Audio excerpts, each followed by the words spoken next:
I'm Dr. Pamela Teester.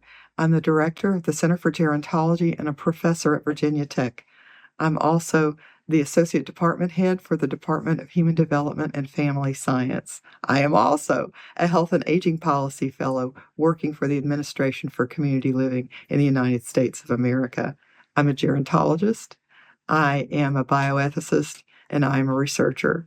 What I'm going to talk with you about for just a little bit is about informal caregivers and how important they are to any endeavor dealing with people who are vulnerable and who need assistance, which will be most of us at some point should we live long enough to require it. Some of us at birth, some of us in middle age, some of us in old age, and some people never.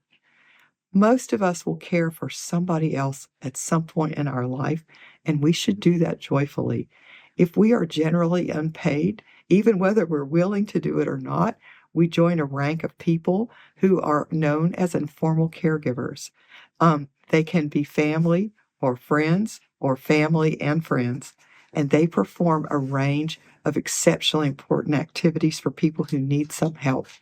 That could be what we would call activities of daily living. This would be bathing, dressing, toileting, and so forth.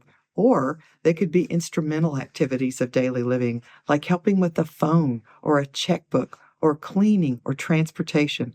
And transportation looms huge for every person who is vulnerable and needs to get somewhere for something. Informal caregivers are the fabric of helping others live a good life. They improve the quality of life of individuals when they're doing wonderful work, and yet they are challenged. Informal caregivers have to give up their time, often their money. They often split their time in what would be called a sandwich generation person. That would mean they'd be caring for a young child and an older person at the very same time. But the benefit is huge for someone. And they need to learn something too. They face with the difficulties of the person they're helping an expanding knowledge base that they must have. And so understanding how to be a good caregiver for a person who is older or a person who is younger who needs it is absolutely critical, because no government and no society can afford to pay for the valuable work that they do.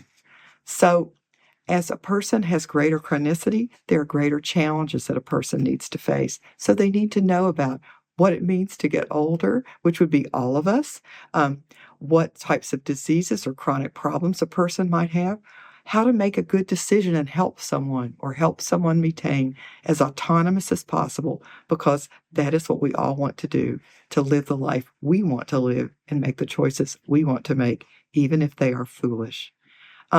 Caregivers provide lots of companionship for people, and we are learning all the time, particularly since COVID, how important it is to not be socially isolated. These actually have health effects on people. So that is absolutely critical that an informal caregiver could provide just socialization alone. But caregivers help people who have also diseases that we know about that come with aging, such as Alzheimer's disease or Parkinson's disease or Lewy body disease. They help people who have strokes. They help people with mobility issues, as we talked about. And then they just talk and visit. So days are filled with quality events when instead of days filled with loneliness. Informal caregiving, huge and important. Important to have a knowledge base where we know about what it means to handle emergency situations, or what it means to handle not emergency situations, what it means to keep people free from abuse, and how to promote the good life for every individual for whom someone is an informal caregiver. So I'd like to talk a little bit about some potential ideas for helping caregivers take care of older adults, and how to perhaps think about some insertion of some systemic ways to help in that way. Probably really important for informal caregivers and formal caregivers is to have some standard systems in place that older people can count on, older people and their families can count on, to help them through the aging process.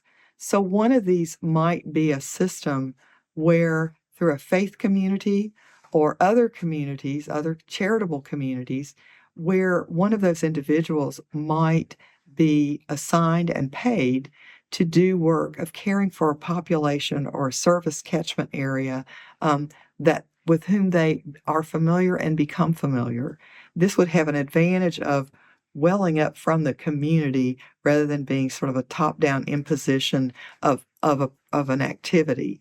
I think your great community associations here particularly lend themselves to that. So if it would be, we would call that in my country a parish nurse or community health, a community health nurse or community health provider, and these would be persons who would have a certain area in the in the country or in the locality where they would get to know that and be known for that. The United Kingdom has doctors who are assigned to particular areas, and that's part of their health system. This could be a way you could think about that as well. And it's not just health, although broadly writ it is. So what kind of health are we talking about? Emotional health?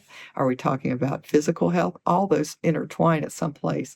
So if you could have that person or persons who had that as part of their job, to do that work, and they became enmeshed in the community, providing community-based advocacy and services that or attempting to create them, that would be huge. That is the concept, I believe, behind the 655 area agencies on aging that exist in my country that provide an array of services. Now, what we had is that although the funding is never enough, it comes directly and emanates from an act passed in our country in 1965 called the Older Americans Act, the same year that, if you've heard of these, Medicare and Medicaid were established. So the Older Americans Act, Medicare and Medicaid were established at the very same time. Why? Because older people were living in poverty and many things were happening. Families had to pick up the slack for that, which meant jobs that they could have, they couldn't. Disposable income that they had were being given to taking care of other people or not, or being taken from others to care from other people. So I think if you had, if you could start, you'll have to start small because of course you do. But one way you could think about that is look at districts or areas where there's enough people that a person could become enmeshed in the community and be that person who they could help the informal caregivers, for example. They could give them that book that Dr. Kasmas has created. They could do all those wonderful things. And then they could perform time to time checks on individuals. And the community could be somewhat of a good, kind sheepdog. Who is that kind of creature that looks out for the flock, much like the pastor would or the faith leader would. But as an extension of that, that individual might check on older people, might advocate, might make people aware of things and needs. That could be an avenue, and that might be an early one you could have that would be able to help some people in need. Problem is sometimes you can get overwhelmed with that, but you could diversify later on to the kind of specialty services that you might provide. For example, in our country, I think probably the thing that any of you would know the most is Meals on Wheels. Well, that provides several things. One, it's part of an RDA, recommended daily allowance of food for an older person. So one meal they know is going to be a hot meal generally that is given, although there are other ways. But that also performs a wellness check. So for those individuals who need just food and can't do that for themselves, it also provides socialization and a wellness check. And because many of those volunteers are older people, it gives them things to do too that are really important in the community. So that's just one idea that you might have for taking the needed work that needs to be done and disseminating that in a more systemic way through the communities that you can serve. Thank you for letting me talk with you today about the importance of informal caregivers. It's a global issue. We have it in the United States. You would have it here in Nigeria and every country across this globe. Thank you.